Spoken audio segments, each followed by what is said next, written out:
तो आज हम विभिन्न केसेस के बारे में चर्चा कर रहे थे। कुछ न्यायालय से संबंधित महत्वपूर्ण निर्णय जो दिए गए हैं, अंकेक्षकों के द्वारा जो कार्य किए गए हैं, उनके संबंध में अभी तक हमने London and general bank case 1895 की चर्चा की थी। आज हम एक नए इम्पॉर्टेंट महत्वपूर्ण मुकदमा जो कि किंगस्टन कॉटन मिल्स केस 1896 का है। सामान्यतः परीक्षा के अंदर विश्वविद्यालय की परीक्षाओं में अक्सर पूछा जाता है, राजस्थान विश्वविद्यालय एवं मैदरसा विश्वविद्यालय में।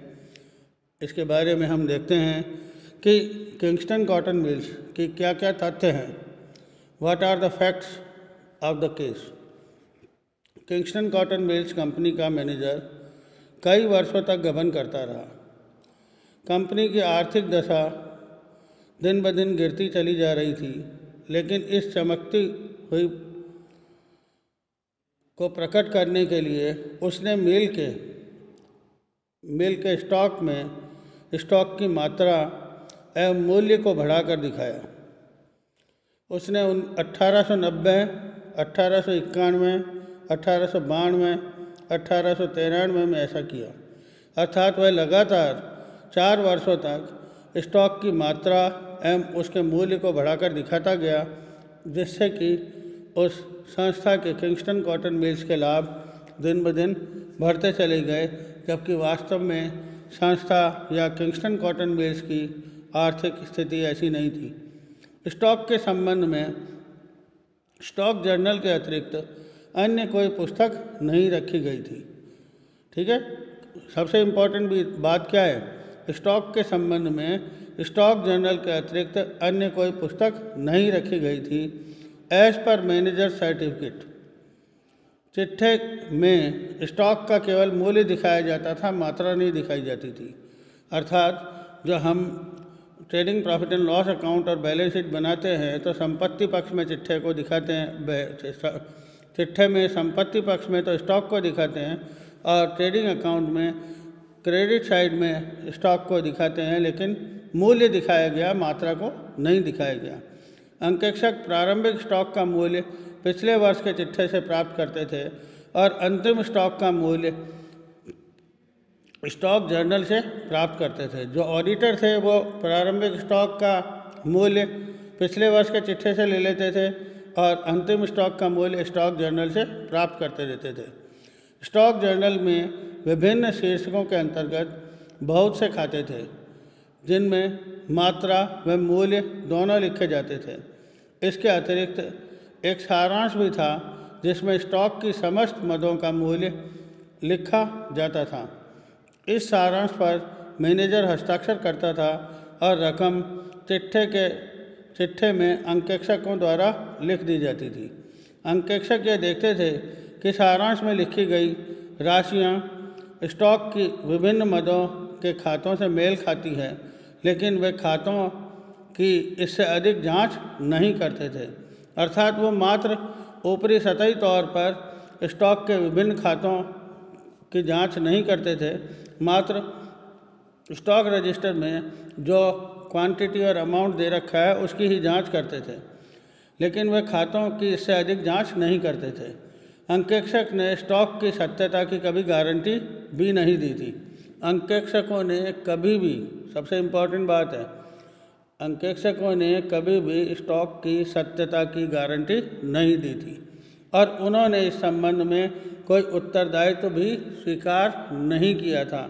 उनका कहना था, जो आपके मैनेजर के द्वारा स्टॉक की राशि बतलाई जाती है, क्वांटिटी बतलाई जाती है, वही हम चिट्ठे में और लाभ हानि खाते में प्रदर्शित करते हैं। इस मद को वे मैनेजर से प्राप्त करते थे और चिट्ठे में लिखा गया विवरण एज पर मैनेजर सर्टिफिकेट, अर्थात जो हम बैलेंस शीट बनाते हैं एसेट्स पक्ष में, जो क्लोजिंग स्टॉक दिखाते हैं, उसमें क्या लिखते थे, क्लोजिंग स्टॉक एज पर मैनेजर सर्टिफिकेट। इस तथ्य को प्रकट करता था, मैनेजर द्वारा स्टॉक के मूल्य को बढ़े हुए दिखाने के कारण कंपनी के लाभ कृत्रिम रूप से बढ़ते रहे, अर्थात artificially the profit of Kingston cotton mills क्या हुआ, उत्तरोत्तर बढ़ता गया, कृत्रिम रूप से बढ़ते रहे और लाभांश का भुगतान किस में से किया जाता रहा, पूंजी में से किया जाता रहा। अंकेक्षक पर दावा किया गया, ऑडिटर्स पर क्या किया गया, वाद प्रस्तुत किया गया कि उसने सावधानी पूर्वक अपना कार्य नहीं किया है तथा वह अनुचित ढंग से चुकाई गई लाभांश की राशि के लिए कंपनी को हर्जाना दे। तो कहने का तात्पर्य है कि कंपनी के द्वारा किसके ऊपर वाद किया गया, अंकेक्षकों पर, कि उनके द्वारा उचित ढंग से कार्य नहीं किया गया, अतः जो लाभांश का भुगतान पूंजी में से किया गया है उसकी राशि का हर्जाने के रूप में वह संस्था को भुगतान करे। अतः यह अनुचित ढंग से चुकाई गई लाभांश की राशि के लिए कंपनी को हर्जाना दे। निर्णय स्वरूप कहा गया कि स्टॉक की गणना करना अंकेक्षक का कर्तव्य नहीं है। महत्वपूर्ण बात है विद्यार्थियों, ध्यान से समझना। It is not the duty of the auditor to calculate the amount of stock and quantity of stock. Stock की गणना करना अंकेक्षक का कर्तव्य नहीं है। इस केस में अंकेक्षक ने मैनेजर पर विश्वास किया जो एक उच्च चरित्र वाला योग्य व्यक्ति था। संचालकों सहित प्रत्येक व्यक्ति उस पर विश्वास करता था। अंकेक्षक को कभी संदेह नहीं हुआ कि स्टॉक के संबंध में मैनेजर सूचना नहीं देगा, इस कारण उन्होंने उस पर विश्वास कर लिया। संदेहास्पद परिस्थितियों के अभाव में अंकेक्षक यदि कंपनी के किसी उत्तरदायी अधिकारी के प्रमाण पत्र को स्वीकार करता है तो वह लापरवाही का दोषी नहीं है। अर्थात कहने का तात्पर्य है कि अंकेक्षकों के द्वारा जो मैनेजर था उस पर चूँकि समय संचालक गण भी विश्वास करते थे और मैनेजर चूँकि एक उत्तरदायी व्यक्ति होता है, उस उत्तरदायी व्यक्ति के सर्टिफिकेट के आधार पर उन्होंने प्रमाण पत्र को स्वीकार किया और उसके आधार पर ही उन्होंने अपनी रिपोर्ट दी।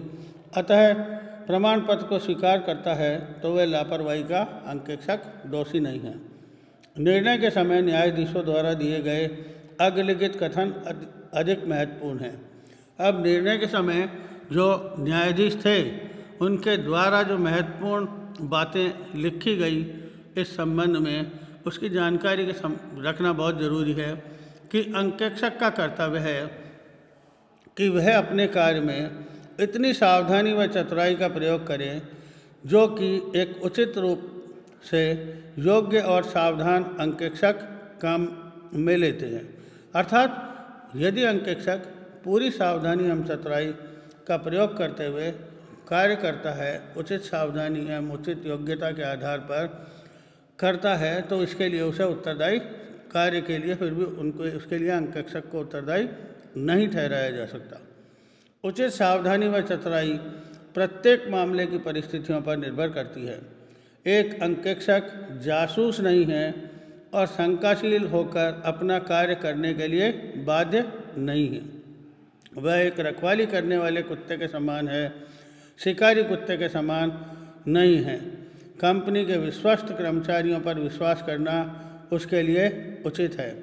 यह शंका उत्पन्न होने की स्थिति यदि शंका उत्पन्न होने की स्थिति नहीं हो और ये गबन कंपनी के विश्वासपात्र कर्मचारियों द्वारा किए जाएं तथा जिन्हें संचालक भी वर्षों तक पकड़ न पाए, तो कहने का तात्पर्य है कि अंकेक्षक का कार्य जो कर्मचारी कार्य कर रहे हैं उच्च पदों पर, उन पर शंका करना नहीं है। उनके प्रमाण पत्रों के आधार पर ही यदि अंकेक्षक कार्य करते हैं तो उनके द्वारा किए गए कार्यों के लिए अंकेक्षक को उत्तरदायी नहीं ठहराया जा सकता। निष्कर्ष स्वरूप में विद्यार्थी हम देखते हैं कि पहला बिंदु है अंकेक्षक को उचित सावधानी एवं चतुराई से काम करना चाहिए। सबसे पहली इम्पॉर्टेंट चीज़ जो शुरू से हम अंकेक्षण में पढ़ रहे हैं, अंकेक्षक का कार्य है सावधानी उचित बरते और पूर्ण चतुराई के साथ कार्य करे। उसके पश्चात यदि कोई त्रुटियां कमियां रह जाती हैं तो उसके लिए अंकेक्षक को दोषी नहीं ठहराया जा सकता। उचित सावधानी एवं चतुराई क्या है, यह परिस्थितियों पर निर्भर करती है। सबसे इम्पॉर्टेंट चीज़ है ये भी कि सावधानी एवं चतुराई क्या है, यह परिस्थितियों पर निर्भर करती है। यदि संस्था का कोई उच्च पद पर बैठा हुआ कर्मचारी प्रमाण पत्र देता है और गलत प्रमाण पत्र देता है जिसकी कि संस्था में रेपुटेशन है, ख्याति है, लोकप्रियता है, तो ऐसी स्थिति में उसके सर्टिफिकेट पर अविश्वास करना संचालकों का, अंकेक्षकों का, उसके अंकेक्षकों को दोषी नहीं ठहराया जा सकता। अंकेक्षकों का दायित्व है कि उसके प्रमाण पत्र पर विश्वास करें। तृतीय है, अंकेक्षक जासूस नहीं है। अंकेक्षक कोई जासूस नहीं है। हमने पूर्व के चैप्टर में, तृतीय चतुर्थ चैप्टर में पढ़ा था कि अंकेक्षक का कार्य जासूस के रूप में कार्य करना नहीं है। चौथा बिंदु है, सशंकित होकर कार्य करना अंकेक्षक का कर्तव्य नहीं है, अर्थात शंकाशील होकर, शंका युक्त होकर कार्य करना कि हर कार्य करने वाला संस्था में जो कार्य कर रहे हैं कर्मचारी, उन पे शंका पैदा करे, प्रश्न पैदा करे, यह उसका अंकेक्षक का कर्तव्य नहीं है। अंकेक्षक एक रखवाली करने वाले कुत्ते के समान है, शिकारी कुत्ते के समान नहीं है। और अगला बिंदु है, संदेहास्पद परिस्थितियों में अंकेक्षक को गहराई से जांच करनी चाहिए। यदि कहीं परिस्थितियां ऐसी लगती हैं अंकेक्षक को कि संदेहास्पद हैं, तब अंकेक्षक का दायित्व है कि वह गहराई से उन सभी चीज़ों की जांच करे। संदेहास्पद परिस्थितियों के अभाव में कंपनी के विश्वस्त कर्मचारियों द्वारा बुद्धिमानी एवं योजनाबद्ध ढंग से किए गए कपट को न पकड़ सकने पर अंकेक्षक को उत्तरदायी नहीं ठहराया जा सकता। विद्यार्थियों, यह एक महत्वपूर्ण केस है और इसके बारे में हमने एक प्रश्न पहले भी तैयार किया था कि अंकेक्षक एक शिकारी कुत्ते के समान कार्य करता है या एक रखवाली करने वाले कुत्ते के समान कार्य करता है। उसके उत्तर में हमने लिखी थी बातें, और साथ ही प्रत्युत्तर में, व्याख्या में किंगस्टन कॉटन मिल्स केस की भी चर्चा आप सभी विद्यार्थियों को करनी है। इस सब को ध्यान में रखकर इसका अध्ययन करें। यदि कोई समस्या हो तो आप सभी मेरे से संपर्क करें निसंकोच। अब हम अगले दिन कल महत्वपूर्ण एक निर्णय और है, आयरिश वूलन कंपनी बनाम टाइसन एवं अन्य 1900, जिसके बारे में चर्चा करेंगे। आज इतना ही। बहुत बहुत धन्यवाद और पढ़ें और याद रखें।